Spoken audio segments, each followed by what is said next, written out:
Before I start, I just want to thank everyone who subscribed. I hit 120 and I just didn't expect it. Welcome back to my channel. This video is going to be a little bit different. Can I even say that? So I'm going to be sketching something out and talking about something that I've been very passionate about. I don't know how to talk because I'm really nervous to talk about this topic.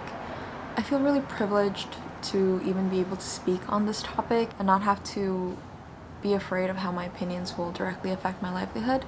These are my experiences and opinions. Stick around if you want to be part of this discussion or hear about this topic. It's definitely not for everyone, but hey, you clicked on it, so why not? I'm gonna be putting up some timestamps in the description for your convenience, so if you don't want to listen to everything, that's completely fine. I don't mean to detract from the Black Lives Matter movement, but Asians and Asian Americans being complicit in racism and microaggressions and colorism, I just wanted to talk about my experience with racism.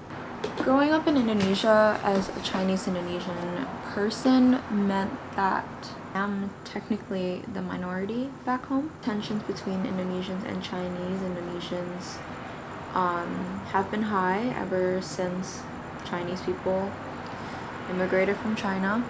Chinese Indonesians aren't the only victims of, because although Chinese Indonesians only make up 3% of the population, I feel like I can safely say that Chinese Indonesians are also racist back. It's kind of strange to think that a Chinese person would be considered a minority anywhere.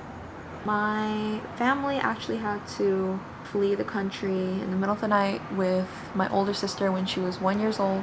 We're also not encouraged to really talk about this topic. I remember choosing a theme for my art exhibition, and I was advised not to talk about racism because I could just be attacked by the media. I could be attacked by anyone, you know, whoever wants to hurt me. Coming to the US, I have been mistaken for different ethnicities, even different races at some point. You look Thai, you look Japanese, you look Korean. Some people thought that I was half white. Some girl that I met in SF thought that I was completely white.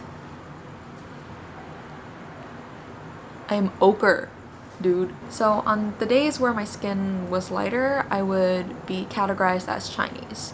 And when my skin was darker, I would be categorized as Indonesian, like an Indonesian native. So for example, on the days where I was assumed to be Indonesian, I was accepted by the Indonesian community. I was frequently talked to. I made banter. I could comfortably order something on the side of the street and not fear some kind of snarky remark about my skin color or the way that I look. Looking darker or having the features that I have, some Chinese people might treat me differently, I guess. Oh, and that my parents were two different ethnicities, and that was also looked down upon. I was really close to this person in the past. He ran up to me and said, "I am done with this friend. I don't want to speak to this other guy anymore. I am insulted.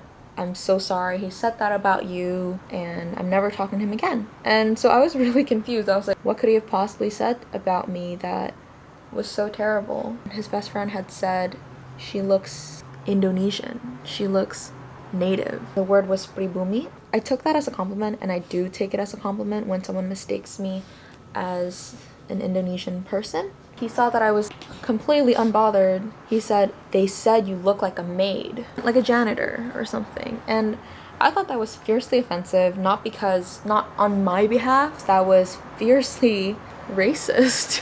I was once really close to this Filipino girl at my school, and she's clearly attractive and people found her very attractive as well, but you know, to Chinese people, well, some of them at least, they would joke and say like, "Oh, she's practically my maid," or "She looks like a maid," because she was Filipino. I took this photo after my first dance team experience. She said to me, "Oh my goodness, you can't use that photo." And I said, "Why?" She said, "You look Filipino, no offense." And I'm fortunate enough to say that I was raised in a home where my dad actually took that kind of thing as a compliment. Whenever he hears that yet another person has mistaken me, his daughter, as some other race, he would actually be proud of it.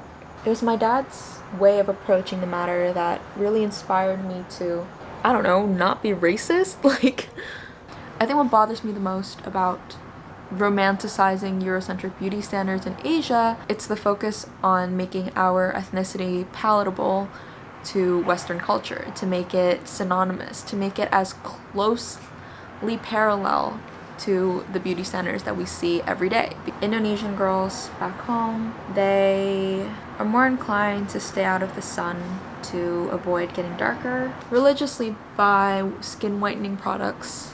There would be these Indonesian ads that were produced in Indonesia, and yet I'm watching a white guy skateboard or dance in the middle of a wet street, and I'm like, why? You have Indonesian people to do that for you. It's frustrating to me how Southeast Asians cannot see how beautiful they are.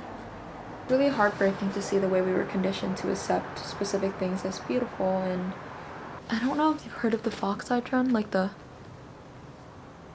trend where like people learn how to like tie their hair back to pull their skin up so their eyes like look like this, so their eyes look like, you know, like snatched. They call it snatched, like this. Like, are you gonna not tell me like on the fox eye Bella Hadid trend? And I'm just frustrated thinking about how a natural monolid eye that is slanted upwards, mine doesn't really do that. That is a basic Asian trait. But instead of calling it the Asian eye or acknowledging that this thing is stupid and racist, I had a class service trip to the Philippines in which we built a primary school for the Ati tribe. And so the history behind the Ati tribe,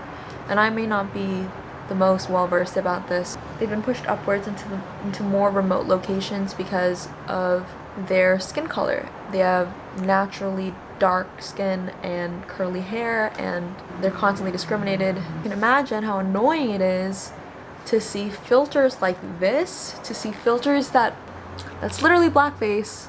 I'm sure it's a compliment when people say this to me, but they are in disbelief when I tell them that I'm Chinese, and they're like, I thought you were half white. You were happy like you were above a single ethnicity people.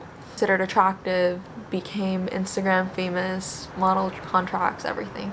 There's no denying the fact that we have been complicit and raised in a background where we favor people of lighter skin tones, and we discriminate against people of darker skin tones, and that's just the reality of it. So controversial to say, but I felt like, yeah, I was raised amongst bigots, intolerant prejudice that glorifies one's own group and denigrates members of other groups. I remember this video circled around this African American man trying to scare an Asian lady with like a monster mask, and she wasn't fazed, but when he took off the mask to reveal his own face, she was afraid. People in Asia will be less likely to speak to, date African American people with Hispanic people. People who aren't Asian, but it's okay to date a white person, apparently.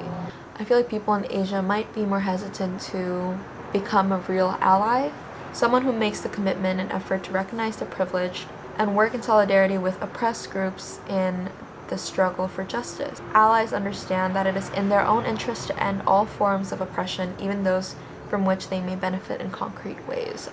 I hope that changes one day. I would just like to keep the conversation going on this. I hope that Indonesian people fight for Papuans. Let me know in the comments down below if I misspoke on a topic, if you have an experience you would like to share with this. Like this video, subscribe, share it with people who might want to hear it, or judge me for it. I don't know, you do what you want to do. Sorry, it's really graphic, but I do have a habit of painting things a lot darker than they should be, but we end up hurting ourselves because we are upholding all these beauty standards that don't really matter in the long run, and beauty is in the eye of the beholder.